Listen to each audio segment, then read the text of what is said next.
Okay, today we're going to talk a little bit about right triangles. You may be wondering why in the world would we be doing that? Well, we're talking about right triangles because of a project that we have coming up.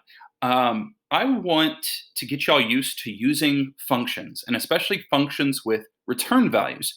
And one of the best ways to kind of get your feet wet on that is to deal with math stuff. Okay. Um, so right here, we've got a right triangle. Just to remember some of the terminology here, we have two legs. Okay, that's the part that's connected to that right angle there. And then the little slanty guy is the hypotenuse. So A and B are the legs. Those are interchangeable. So it doesn't really matter which one's A and which one's B. But C is always referring to the hypotenuse. Now, the only stuff that we're going to be dealing with as far as the right triangles are concerned is we're going to try to find the third side. Now, you may be familiar with this formula right here, the Pythagorean theorem, a squared plus b squared equals c squared. And what I've done is I've gone ahead and I've done some algebra for you. I've solved for c, okay? So if you were solving for the hypotenuse, you can just plug a and b into this formula and boom, you're done, okay? Or if you have the hypotenuse and a leg, you can plug it into this formula and get the other leg. So depending on what we have, these are the two formulas you're going to use. I also have the area formula, okay, our base and our height, okay, our A and our B, divided by 2. And then the perimeter of a triangle, of course, is just adding up all the sides. Okay, so let's walk through if we were trying to solve one of these. So right now we have our two legs, okay, 6 and 8, and we're going to try to get the third side and the area and perimeter. So those three pieces of information. So since we have the two legs, we're going to use this one to get C, the hypotenuse. Move this out of the way. So we plug those in there. We get our value for C. Now, some of you are already getting anxiety looking at this, but remember, Python does all the math for us. So for us, we're just going to be doing math.square root after we import math. 6 squared plus 8 squared, all of that will be done for us. Okay? Now, once you've got the side, you can find the area, 6 times 8 divided by 2. And then once you have the area, you can find the perimeter. Again, we got 10 for C earlier, so it's just 6 plus 8 plus 10. It's just all the sides added together. And when we're done, we have a summary of this triangle. We've got sides A, B, and C, and the area and perimeter. And we only started with those two things. Now we can do the same thing. I should have changed that text there. It should say with hypotenuse and a leg. Okay, so we've got the hypotenuse here, we've got a leg here. So if we want the third side, we're solving for B, we're solving for a leg. Okay, so we're going to be using this right here. And same thing, we just plug our numbers in, take the square root, we're done.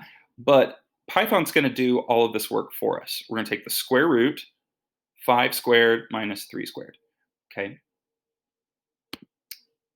And then the area and perimeter is the same. We're just plugging in those numbers. 3 times 4 divided by 2 gives us our area. 3 plus 4 plus 5.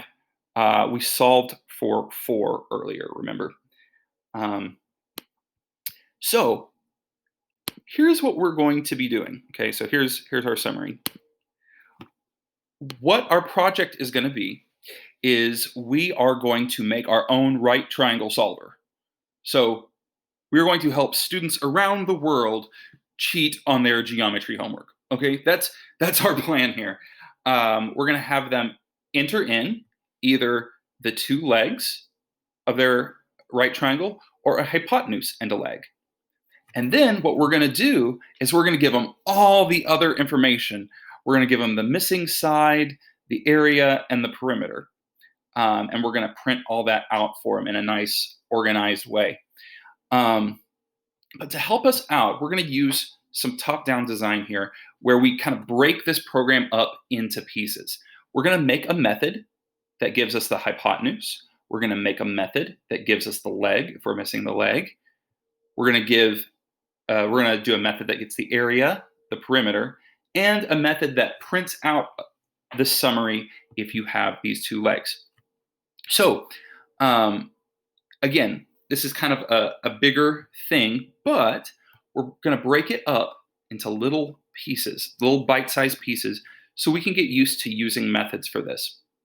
Methods are really an essential part of learning computer science, especially when you start dealing with really, really big problems. It's essential that you break them down into little chunks or it gets overwhelming. So this is the project we're going to be working on the next several days. So good luck. If you have any questions over any of the programming stuff or any of the math stuff, please be sure to ask. All right, I want to show you real quick how this program is going to run when the final product is here. So if I pick leg, it's going to give me the opportunity to input A and B, the two legs. And then it spits out all of the information, A, B, and C, the three sides, and then the area and the perimeter. Same thing, if I do hypotenuse and leg. So my leg is 3, my hypotenuse is 12.8, and then it's going to give me the rest of the information printed out there. So this is what your final product should look like.